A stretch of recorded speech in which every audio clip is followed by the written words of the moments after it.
welcome into the latest edition of ESPN FC. Kay Murray and Stevie Nicol here in the studio, but don't worry, we are joined by a cast of characters tonight, some of them from Madrid, because it is a big weekend in La Liga. Let's cast our eyes over La Liga's table as we head into that weekend. Just 1 point separating first and third. Barca and Real Madrid level on points. However, Barcelona have played a game less. Atleti a point back of the top two. And it is, of course, Atleti against Barcelona on Sunday on ESPN Plus, and that's why Dan Thomas is back in his old stomping ground of the Spanish capital alongside Luis Garcia. Dan, you've been sending me some pictures of the old haunts we used to go to over the last 48 hours. Have you taken Luis with you to those lovely Irish bars in Seoul? As if Luis would ever step foot in any of those skanky places that we used to go to. The problem is, I don't know what's happened, Kate. Everyone seems to have got a lot younger. I don't know how that occurred. We were there yesterday and I was thinking, oh, mate, we're getting too old for this. But obviously, we're here for the game on Sunday, and I want to focus on that a little bit later on, Luis. And I don't want to talk about whether or not he touched it twice, because Nadem and Stevie are still debating that 48 hours later. I just want to know, from a player's perspective, how frustrated would you be to go out in the manner in which Atleti did? Yeah, very much frustrated, disappointed, not understanding what just happened, because of course we've been talking a lot about that penalty, about the situation, about the rule, 14.1. Even I myself, I had to check and say and read what it was. But definitely from a footballer's perspective, from someone who has been there, it could be a big blow. It could be a big issue for the next game to try to focus, to concentrate, to get back into the rhythm. Let's not forget, yeah, Champions League is out, but you are on the race to win La Liga, to try to win La Liga from Barcelona. So definitely it's going to be something that is going to have an impact into the dressing room of Atletico Madrid. But having said that, obviously, still, 48 hours later, the media dominated by the fact that he touched it twice. Obviously, UEFA unveiling that video front page of all the big sporting newspapers we saw today talking about the double touch from Alvarez. But let's look ahead to the game. Let's hear, shall we, from Oblak and Conor Gallagher about their thoughts, what happened before, and how it could affect going into Sunday's big tie. Of course, there are circumstances that are more difficult than another one, and how we lost on Wednesday is probably the most cruel one. But like I said, of course, I think no one from the team slept well on Wednesday. I think no one was feeling great yesterday. But today it's new day. We have 2 days more till the game against Barcelona, and since now I think we need to start. We need to forget about Wednesday, because more you think, worse it is, especially because there was some decision that nobody understands really well. Probably, I mean, you cannot change nothing now. I mean, we are here to play, we are here to train, so we need to focus on training today, tomorrow, and then on the match on Sunday. Try to win the match, to be in a good position in the league, and try to fight the league till the end. Of course, it can be difficult, the mental side of things, to get over a loss like we did, and try and make sure we're 100% prepared for such a big game. But like I said, I think we can use it as motivation and fire to give our best performance against Barcelona, because it's such a big game. Of course, we're behind them in the table, and they're the team to beat. So it's going to mean so much, and we're going to make sure we're ready and positive. Brilliant work from both of them. Oblak and Gallagher saying exactly the right things. Yes. It will motivate us, it will drive us. The problem is that it's still there, isn't it, at the back of the mind? As a player, how is this going to affect the game in reality, not from what we're hearing from them? Do you see the body language? Do you see the way that they are saying, yeah, we are very motivated, we are looking forward for this one? Yeah. Definitely something that is going to be in the back of your head. And not only that, the atmosphere at the stadium is not going to be the same one. In the moment the Barcelona start attacking, start bringing that energy, it can affect a lot into the atmosphere. And start thinking, oh, again the same, and start doubting about, do we have enough to continue on the race? And let's not forget, in around 2 weeks, they're going to face again in the Copa del Rey. So Atletico Madrid can be out of every single competition in just a matter of 3 weeks. So as a player, how do you handle it?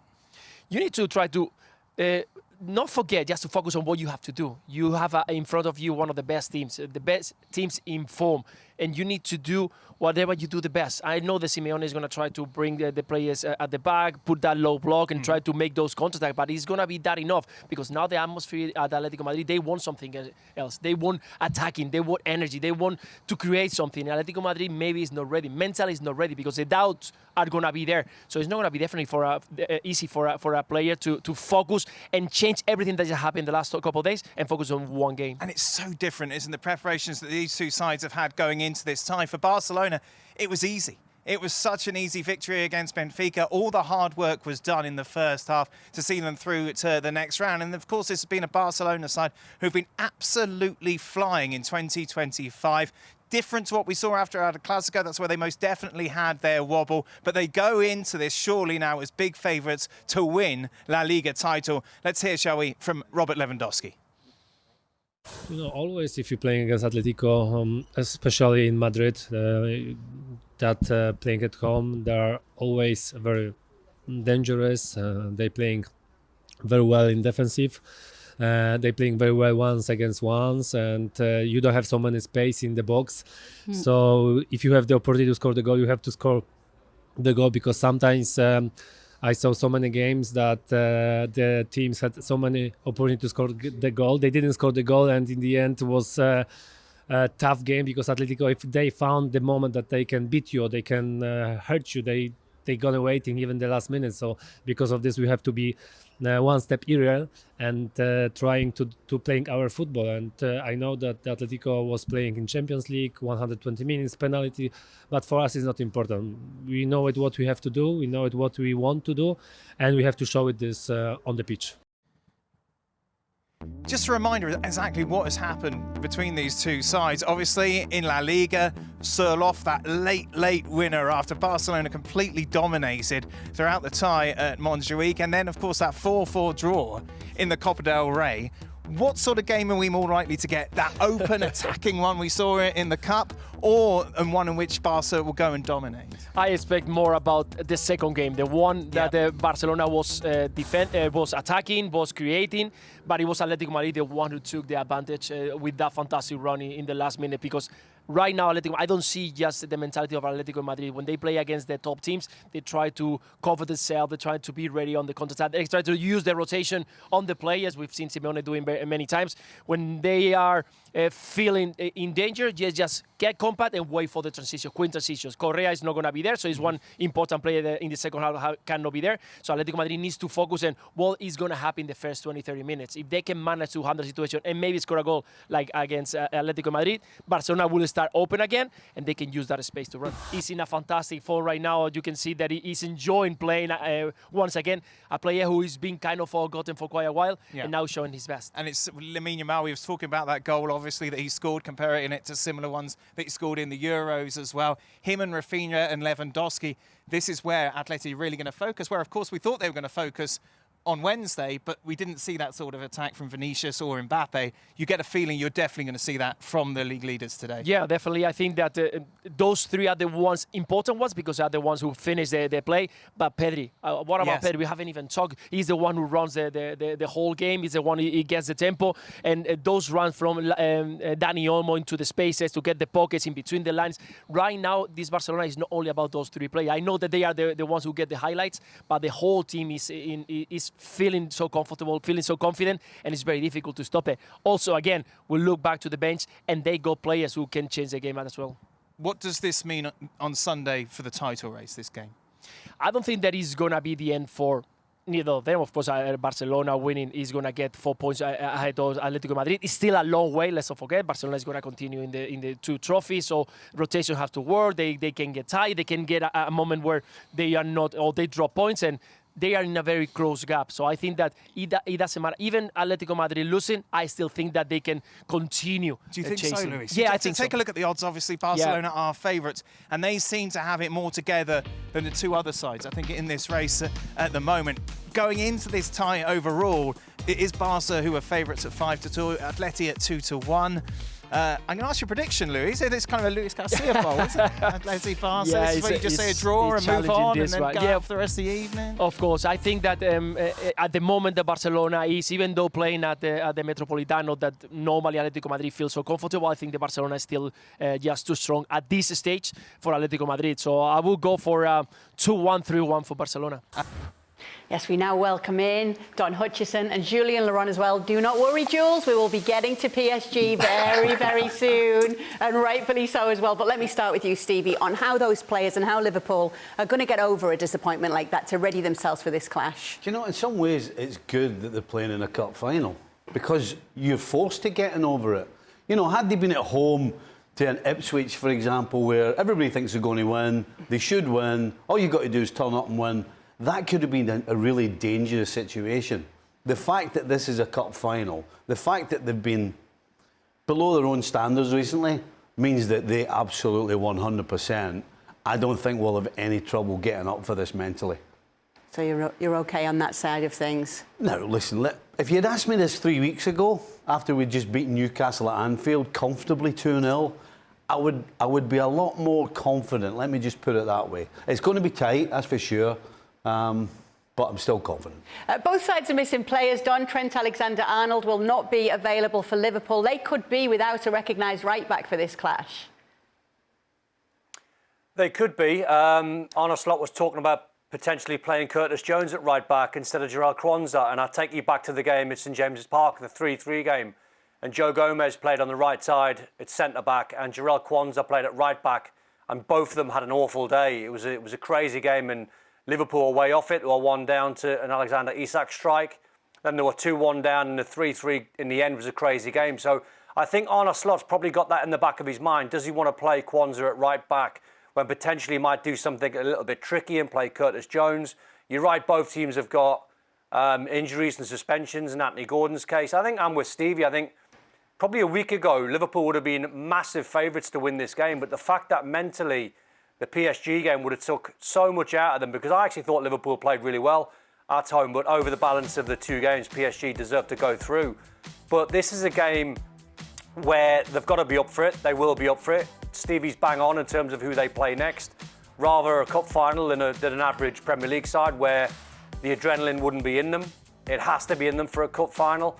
And I think, in going back to that PSG game and the extra time, I would have had Liverpool down as massive favourites, but the fact that mentally they went to extra time and then got knocked out, it probably brings Newcastle a little bit more into the equation. So the margins now, instead of Liverpool playing like massive, massive favourites, all of a sudden now, because when you analyse, in my humble opinion, and there's no bias here, even though I'm a Newcastle fan, I think Newcastle have got the best midfield 3 in the country, in Bruno Guimaraes, Joe Linton and Tonali.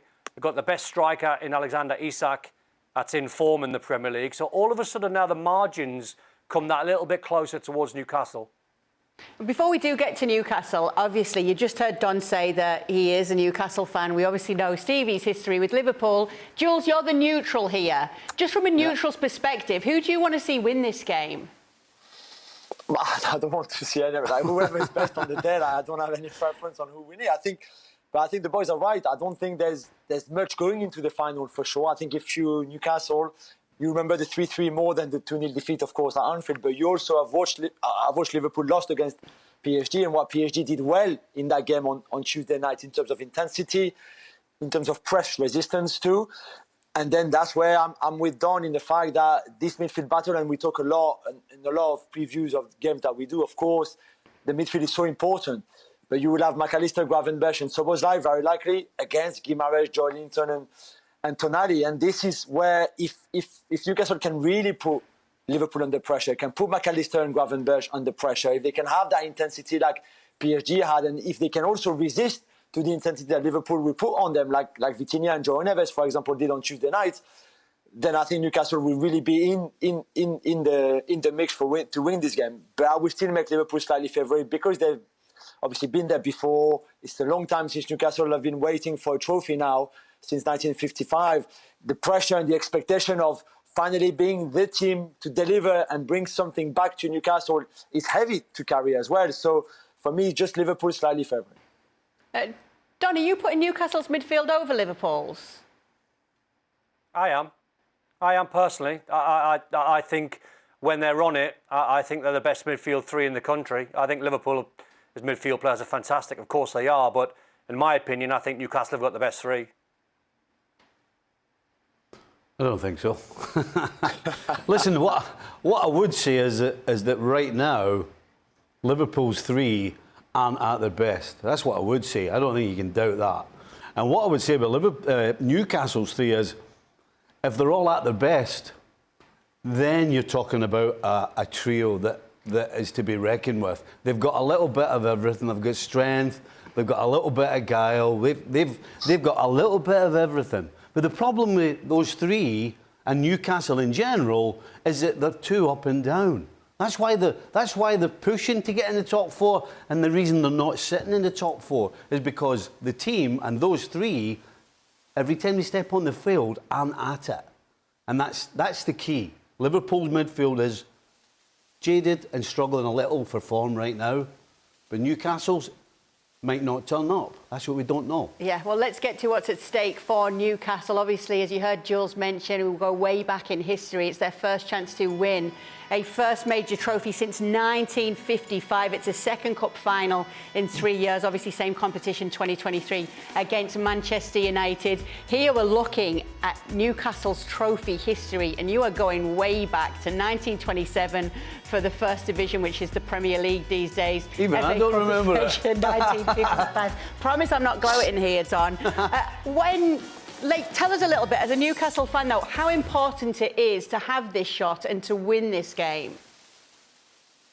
Oh, it's massive, Kay. Listen, I don't think it defines Eddie Howe. There's a lot of talk in England about Eddie Howe as a sort of nearly man, and it might be the next potential manager that gets Newcastle a trophy. I don't think it defines Eddie Howe, but what it would cement him in history, in Newcastle's history books, if he's the man that takes Newcastle to a trophy since '69, since the Fairs Cup. I've seen all the Geordies down on the Thames. They've almost taken over London already. It's all black and white. And the pressure, like Jules and Stevie have said, it's immense on Newcastle because it means so much to them, because they're travelling fans and players like me or guys like me and Julian and Stevie. We've never seen it in our lifetime. We've never seen Newcastle lift a trophy. We've seen them get to multiple cup finals, but they've never got over the line. So once they do get over the line, that's when you might see Newcastle break free a little bit and more money invested. The stadium that got talked about yesterday, building a brand new stadium, a 65,000-seater stadium on the same grounds as St James's Park at the Leazes End, just behind the goal. So everything is there for Newcastle. They've got the richest owners in the world. I mean, PSR aside, and they can't spend it. That's another story. But in terms of the team and what this will mean for the adulation that the players and Eddie Howe and the coaching staff are going to get, not just at the weekend, by the way, for life. You know, this is life-changing for Eddie Howe and the players if they can lift a trophy. Yeah, so obviously, Don, you are going to be going for Newcastle here with everything that it means. Your prediction must reflect that. Oh, go for Liverpool, I see. It's the psychology, Kay. What I'm trying to do is I'm trying to cry it in because I can't lose. Being an ex-Red, if Liverpool win, I can say, well, I told you so. It was 2-1. But I absolutely do not mind being wrong, and I want a Newcastle win. It looks like you think it's going to be a big battle there, Jules. Yeah, I think so. I really think so. I think Newcastle have everything to be able to cause problem to this Liverpool side that has played in midweek in the Champions League, even if they had plenty of time to recover from it. But still, I think the Mo Salah against probably Livramento battle is key as well, because Lewis Hall got injured, and Livramento is obviously a right back, a right-footed player who will play on the left-hand side and not in his position against the best player in the league by far as well. So there's so many really good battles everywhere. I think it's going to be a good game, but I think, yeah, there won't be much between the two. Are you buying what Don's selling, Stevie? The old reverse psychology? No, I understand what he's trying to do, but listen, at the end of the day, you can't argue. You can't argue the facts, and the facts are that if both of these teams turn up and are at their best, then Liverpool wins. So again, it's all the questions we're asking ourselves that we've been talking about here. Who does what? Do they do it at the right time? Taking chances. You know, there are so many things that can change this game. And in a cup final, in a cup final, if there's ever a game where it's very difficult to hang on to current form, this is it. Because there's been lots and lots of teams, and I've played in them, who have gone to a cup final, head and shoulders above the opposition, and you come out on the wrong side. For whatever reason, there are so many variables in a cup final. So, I understand where Don's coming from. I'm just not buying it. Don? No, listen, a couple of points just wanted to make, which I didn't mention before. This could be huge for Alexander Isak staying on at Newcastle if they do win a trophy. Liverpool have been massively heavily linked with Isak. And going back to the Paris game, I'm sure Eddie Howe and Jason Tindall would have studied Paris and the way I think João Neves and Vitinha were unbelievable at taking the ball under pressure. I mean, when a team's under pressure, those two guys, I thought, in the game were phenomenal. That's something Newcastle have to more or less copy, even though they'll try and do it their way. And what Newcastle have got to be, and Stevie talked about them being inconsistent, what Newcastle have to be, because the best version of Newcastle, and this is a compliment, is when they're horrible to play against and they trample all over teams and they run all over teams. So they'll try and do it different a little bit, what Paris done by getting on the ball. But the best version of Newcastle can give Liverpool a game, obviously. So they're going to have to do it their way. It's going to be a great game. I think whichever way the game goes, I think it potentially could be a cracking game to watch. Now, we did promise that we would talk PSG with Jules, and this is the moment. We saw these pictures from Anfield, Jules. You really did struggle through this. Look at these. But in the end, it wasn't so stressful, I'm sure, Jules. No, it was really stressful. Trust me, the penalty shootout. The extra time, it was strange because extra time felt quite comfortable. For most of it, from a PSG point of view, I thought the team played really well. Liverpool starting to be really tired, jaded. The substitutions from Slot didn't really work out. This time they worked well in Paris, not so much at home. And then you don't score and you go to the penalties and you think like, okay, there's no way this young team could come here. The stadium, if it was a small reaction, that meant the PSG fans were happy. If it had been a big one, that meant the Liverpool fans were happy. But yeah, I could hardly watch. Oh, wow, the things we put ourselves through. Don, are you surprised Liverpool didn't get it done at Anfield?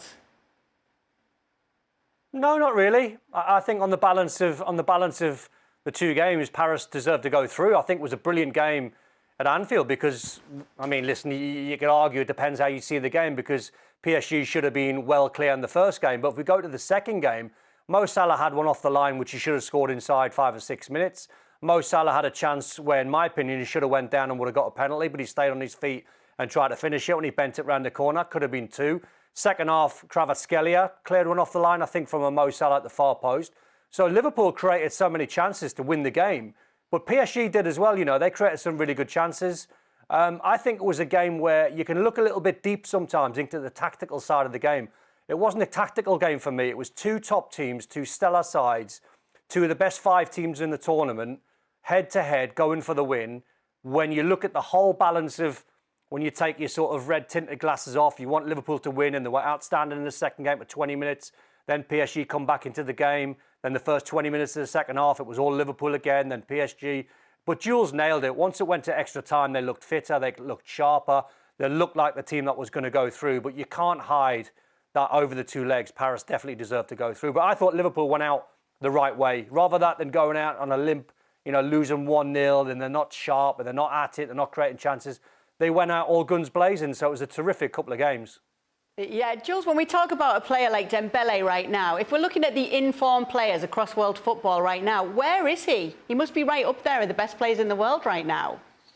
Yeah, I think he is. Nobody has scored more goals than him in 2025 since the turn of the year, for example. Some of those goals, of course, have come in the league where PSG they're still unbeaten, for example, and they're just walking on everybody. So it's easier to score there when you're in that kind of team than it would be maybe in another league or with another team. But that takes nothing away from the fact that since the start of December, his form has just been incredible. He's turned things around. He's worked a lot on his finishing. I mean, we criticized him enough on this show about his lack of efficiency overall, especially in the final third before, to now praise him for having worked a lot on that kind of efficiency and have, for now, certainly finally finding it. So he's great. I think he's got the perfect team around him.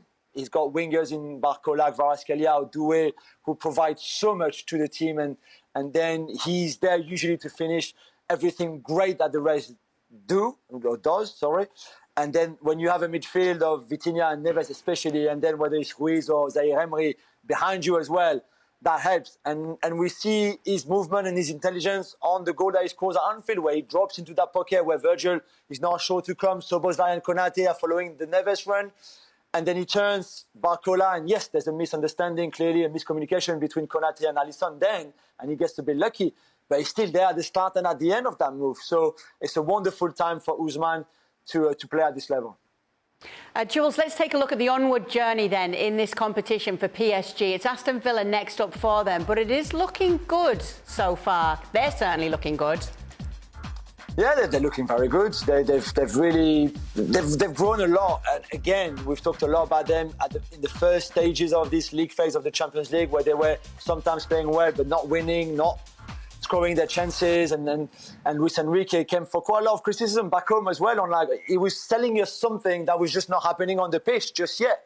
But he was also saying, "Don't worry, with time we will get there. We will finally be the team that I want to be, with the intensity, with a lot of young players who run a lot, but who also can play under pressure, can play with the ball, move the ball well. There's a lot of movement, a lot of intelligence in this team, and they got there. I think maybe the turning point is that City win in Paris, where the 2 goes down with 40 minutes to go, and they just blow them away. And then after that, they haven't looked back yet. So it's looking good. But last season, they thought they were already in the final before even playing the semi-final against Dortmund. So I think they will be quite cautious to not take anything for granted now. Let's take a look at the odds for the favourites to win the whole thing right now. It is Barcelona and PSG up there at the top. How are you seeing it yourself, Don? Yeah, I mean, I think I'd have Real Madrid just ahead of Barcelona, just because I think, you blink your eyes and Real Madrid are on 15 at the moment, but when we blink, we'll sharp be on 20. I think PSG will go through against Unai Emery's men, former manager. I think they'll get through over the 2 legs. I do think Real Madrid will just have enough against PSG, but I don't say that with any certainty. That looks like a blockbuster semi-final. But Barca are definitely in the conversation. They have to be. It's a nice quarter-final lineup, though, Stevie, isn't it? Yeah. I mean, every single one of them is going to be enjoyable to watch. It's storylines and match-ups and managers against their old teams. There's all kinds of things, and there isn't one that you don't want to see. No. Absolutely not. Jules, how confident are you for PSG? Is this the year? I think they're ahead of schedule, because this is really year 1 of this project with no superstars, really. No Mbappe, no Messi, no Neymar. And at the start of the season, the objective was not really for this team to go to the final or to go and win the Champions League. It was very much, this is a young squad. Luis Enrique needs to do a lot of work to get this squad ready to be able to compete with the top clubs in Europe. They were thinking more year 2, probably more even year 3 of this project to go far in the Champions League. So they are clearly a bit ahead of schedule. But now that you are there, now that you're here, that you're playing so well, now that you have Aston Villa, who is maybe not the toughest team still left in the tournament, you would believe that at least the semi-final is the objective. And then if it's Kylian and Real Madrid, it's even better. If it's Arsenal, it's another English team. I mean, PSG would have played Arsenal and City and Liverpool and Villa and potentially Arsenal again in the next round. So this is how you go for it. But again, I think Luis Enrique very wisely after the game against Liverpool also reminded everybody last season after the win in Barcelona against Barca in the quarterfinals, everybody thought Dortmund would be easy, and then they were knocked out. So I don't think they make the same mistake twice. And Jules, let me stay with you right now on where you stand on the format right now and how we've seen it play out.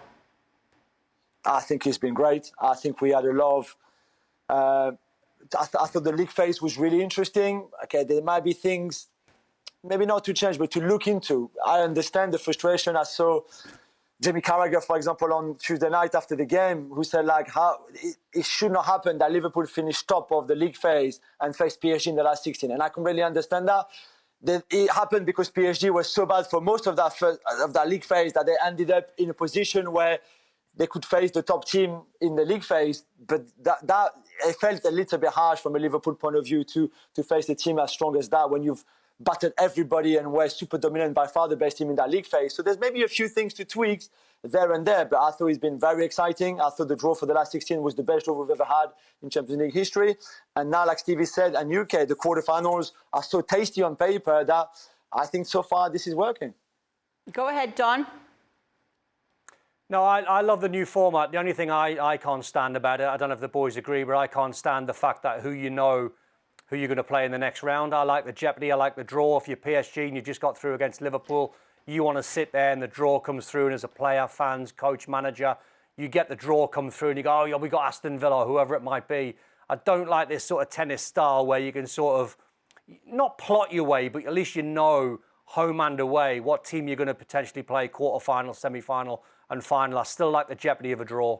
As senior coach, and some of the things that stand out here is that we see Marcus Rashford returning, a surprise return to the squad as well for Jordan Henderson. His last appearance was back in November of 2023. We're seeing a first senior call-up for Miles Lewis-Skelly, and Dan Burn has been included as well for the first time for England at any level. What we're obviously seeing here is that he wants experience in his first squad, Jules.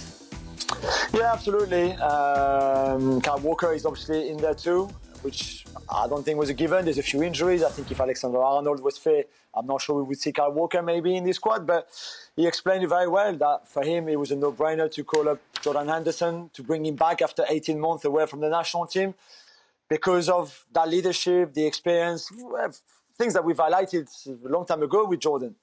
Even if, as you know, I'm not the biggest fan of him football-wise, of course, I understand that he brings qualities off the pitch, especially that a new head coach like Thomas Tuchel would rely on, because everybody respects and loves Jordan Henderson. He's very important in the life of that dressing room, in the life of a camp like the one that Tuchel will experience for the first time over 10 days at St. George's Park. So it makes a lot of sense. I don't know if Henderson will still be there at the World Cup, for example, in the US in just over a year, but for now it makes sense to have him and Walker in the squad.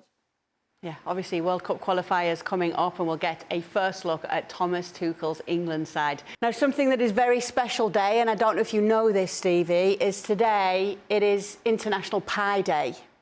So obviously that's a very important day for you, and we decided that we would commemorate it with all the very special moments between you and pie. So take a look at this.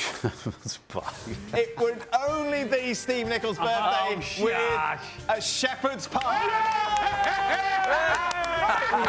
He is the undoubted shepherd's pie world champion. Corn and shepherd's pie? Absolutely not. Absolutely not. My missus makes shepherd's pie with minced beef. Excuse me, I'm eating. Would that be your standard portion size? Probably half of that. You have your normal load. Yeah. And it's impossible not to go back. You only eat what Eleanor Nichol, your wife, cooks. Shepherd's pie. So we thought we would try and expand your horizons slightly. I want nothing to do with that whatsoever. There's an Irish bar just down the road that's selling shepherd's pie. How far away is it? I went straight in the house and said to my missus, I said, by the way, one of the questions tonight was, what's the difference between shepherd's pie and cottage pie? Shepherd's pie's with lamb. And I went, Why have you been feeding me all this time? I said, well, hold on a second. I said, I've been arguing black and white. So how did this happen? How did we end up calling it shepherd's pie? Oh, everybody's back, because I've just been told that it's not that kind of pie. It's actually the mathematical pie day, International Pie Day. No fun in that. Well, I tell you what we do need to check, though. We need to check. No fun in that, because nonsense. Dan Thomas is back with us, we wondered how much faith he has in Don and Stevie, and if he can tell us whether they understand the value of pie. Do you have faith in either Don or Stevie knowing that, Dan? Well, let me take a moment to think about that. It's Don Hutchinson who can't work out percentages and Stevie Nicol who can't remember his birthday. So I think overall I'm going to say 100% neither of them will even be able to give you the first number of pie. Can you put him wrong? Of course I can. Don? No chance. Not a chance. I love the pride in it. We left you out of that, Jules. Would you be able to answer that question? Yeah, of course, 3.14 and then loads of other numbers. But just remember the loads of other numbers. 3.14, and that's why it's today, because it's obviously the 14th of March, the third month, so 3.14. Yeah, thank Everything goodness. I know. Somebody's got brains on the don't need to panel. know that. Everything When I you're know, collecting your right? wages, Exactly. Everything I know, I need to know. And I don't need to know that. So that's why I'm not interested. When you're collecting your wages, there's no pie in your wages. I bet you wouldn't mind if it was 3.14 million. But anyway, we stop there. Thank you so much. At least we do have Jules and Dan on the panel. Some brains there. Both of these guys will be staying back along with Stevie. Welcome into the latest edition of Extra Time. We have Stevie, we have Jules, we have Don, and even Dan is staying up late for us from Madrid to be here on Extra Time. Thank you, Dan. What are you going to ask, Dan? Okay, it's so frustrating watching this show and not being able to chime in. Don, you can't do a redraw after the round of 16 because that puts to bed the whole seeding process. And Jamie Carragher's crying about PSG. Boo-hoo, Liverpool. What do you want? Like a special treat? Special red carpet to the final? No, I meant from the very start of the format. I don't like who you know you're going to play next. Just have a draw. It's more exciting. Well, why can't you? Hold on a minute. That's the seeding process, Don. That's why Liverpool are number 1, Barcelona number 2. You should have the 2 best teams who meet in the final. No, but you can still have the seeded, so that you can still have you can still have the seeds until you get to that final 16. Why can you not change it? And have you seen Stevie as well at Aston Villa? You need the seeds. Aston Villa have been drawn in the second leg all the way to the final. Then you need this. If the top 8 go through, you need the seeding to sort out the other 16, right? And then after that, you get rid of it, and then you make a draw. It's not that complicated, so, what advantage do you have if you're number? What advantage do you have as number 1 seed then? Nothing. Well, yeah, because Liverpool really had a good advantage being number 1 seed because they got PSG. So the fact that can happen, you don't need to have it. Then we get best of both worlds. You get seeded, so the top 8 go through. The other 16 get seeded because you get rid of the naff, the nonsense, and then you get your final 16. The nonsense and then you was make supposed a draw. to be PSG. It's really complicated. The fact was they were rubbish, and then all of a sudden they found form. But now Liverpool, boo-hoo, you get beaten. Now you want to change all the rules. No, nobody's wanting to change the rules because Liverpool got knocked out. If Liverpool hadn't even been in the competition, just I a would still coincidence. prefer it Just a coincidence, yeah. Oh, well, we'd shush. Those are stupid. God. Don't you miss him, Stevie? You can still chime in. All that way, he's out there. You can still chime in, can't he? Sticking a pencil in my eye. That's how much Because you're talking nonsense, Don. Oh, I missed the draw. Oh, come on. All right. But look, Aston Villa have been drawn in the second leg all the way to the final. I don't want to know that. I want jeopardy. All right, first question. It's not a Jeopardy question. It is for you, though, Jules. What is more likely, PSG or Arsenal winning the Champions League? I mean, right now, in terms of form, it's a very easy answer to get. It's a very question to answer, really. There's no debate on what team is better right now. This PSG team, as we've been saying, is playing great. This is the best football that I think a PSG team has played for a very long time now. So for Arsenal, it's more difficult. There's no number 9. We've said Bukayo Saka is still out injured. That has an impact on Martin Odegaard. Even defensively, there's not as strong. So right now, as we saw also in the odds from the bookies, Arsenal are behind PSG, rightly so. Okay. For Stevie, would winning the Premier League and Carabao Cup be enough for Salah to win the Ballon d'Or? Ooh. I think it would depend on what other players might do between now and the end of the season. You know, if Real Madrid win Champions League and the domestic league, and Vinny or Mbappe or somebody comes up with big goals, I don't. I mean, the Carabao Cup doesn't carry any weight whatsoever. That's really high on the agenda of everybody voting. The Carabao Cup. The Carabao Cup doesn't register in anybody's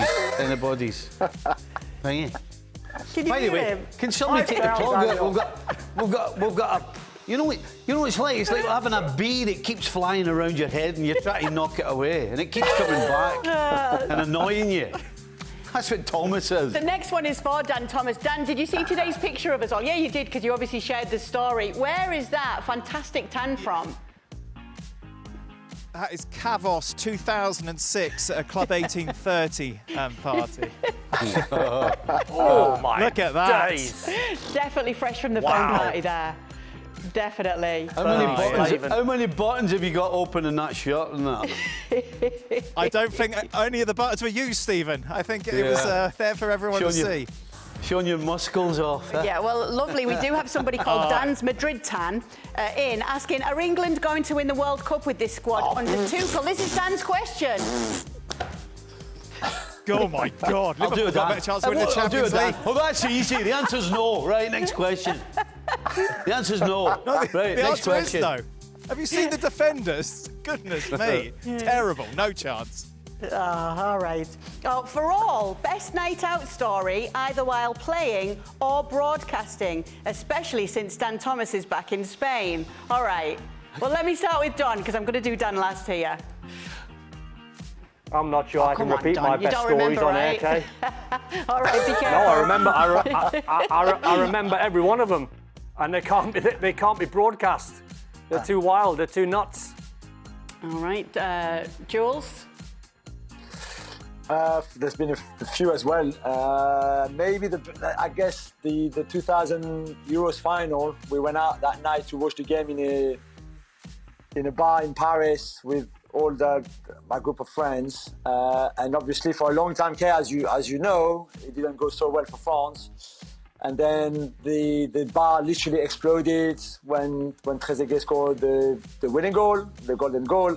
And then after that, everybody in the club was very open. So it was fun after that as well. It was a very good night, I can imagine. Stevie, are you allowed to actually share yours? I mean, always are the best nights. You can't tell who they are. Dan and I had a great night in Madrid, though. Yes, tell us about it. With karaoke, yeah, mate of mine. But isn't it true that you could have gone to like a big swanky party with all the Liverpool squad, but you chose to just go and do karaoke with Dan down a side street in Madrid? I could have, yeah. I could have gone back to the hotel and done that one, but why would you do that? Why would anybody do that? You're going to have more fun with the boys, aren't you? Instead of hobnobbing it with all the hoity-toity people. Go enjoy yourself, have a sing-song with Danny boy. Can you beat it? Dan, was that your best night out? Oh, we're definitely not hoity-toity people. That is for sure. Yeah, that was brilliant. That was very good. And Kay, I suppose for us, it's probably 2006, 2007, when Capello won the league, and we drank through the whole night and saw the sunrise, didn't we? What a beautiful moment together for us all. It was wonderful. I have the pictures to prove it. Maybe I'll share them, maybe I won't. We'll let you know. I never saw the sunrise. Let's not. Let's not. OK, Don, what's your assessment of your mate Frank Lampard with the job he's done so far at Coventry City? Amazing. I mean, going from 4th or 5th bottom up to the playoffs. The last count, I think, was 9 wins out of 11. Done incredible. It's whether they can hang on, because some tough teams trying to get into the playoffs and some very good teams trying to get into the top 2. So the job that he's done, I mean, honestly, from a team that was going down, my former club, Coventry, would have been disastrous if they had went down. To get them into the playoffs, phenomenal job. This one's for all of you again, but let me start with Jules, seeing as though Jules is the kit man in terms of always wearing different kits every week on the Gab and Jules podcast. Should the Premier League have a throwback weekend where players wear the short shorts and kits from Stevie's era?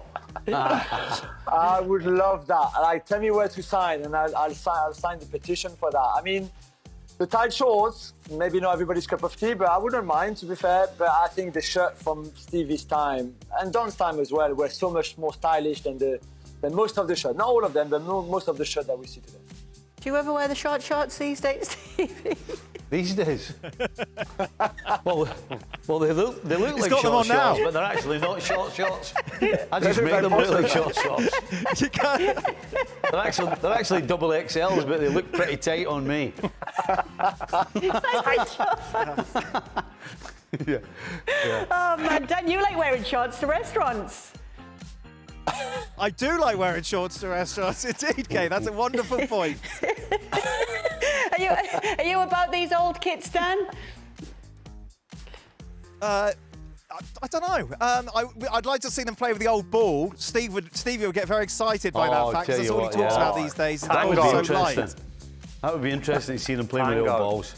Let's see who can ping it 60 yards and pull it down for the wee a big toe and just pull the ball out the Careful. sky. Yeah, try and do it with one of the things we used to use. Don, what was the best era for the kits? Would you like to see the old kits a throwback?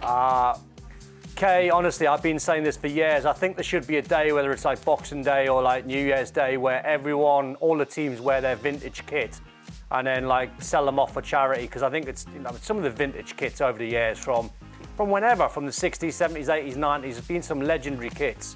On the ball, though, I remember playing at Liverpool when I was very, very young.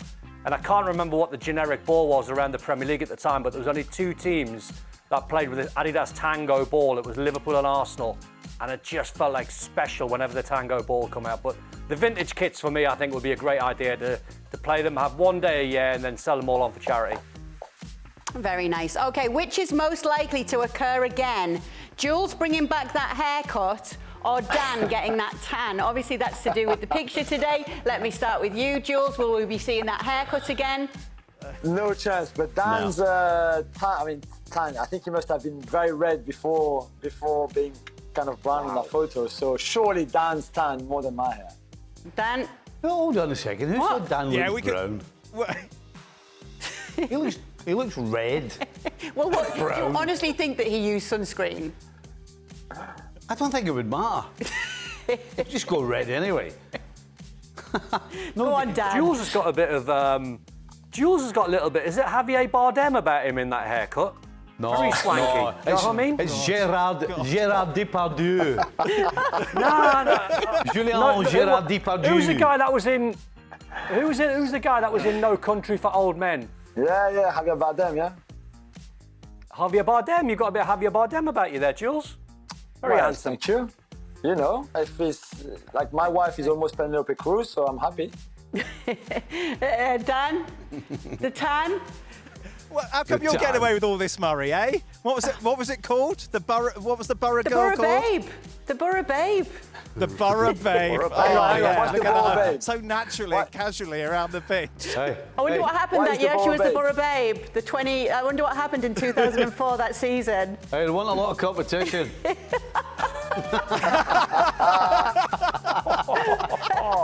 Wow. Hell, have you? No, I used to model door knockers, balaclavas She's got all her and gloves. teeth, she'll do. What was your best look, Kate? Balaclavas, gloves. What was your? Door knockers, I your best modelled them outfit? all. Wow. Yeah, She still dog can't count food. though. Dan, don't be deflecting. Are you going to get that tan again? I'd love to. But I can't. It's cold here today. I can't get that done. Oh, they're going to have to send you back then, Dan. That's what you're saying, right? Sit in the balcony all afternoon tomorrow. There is a big caveat with those rumours that we'll have to address at some stage, but not today.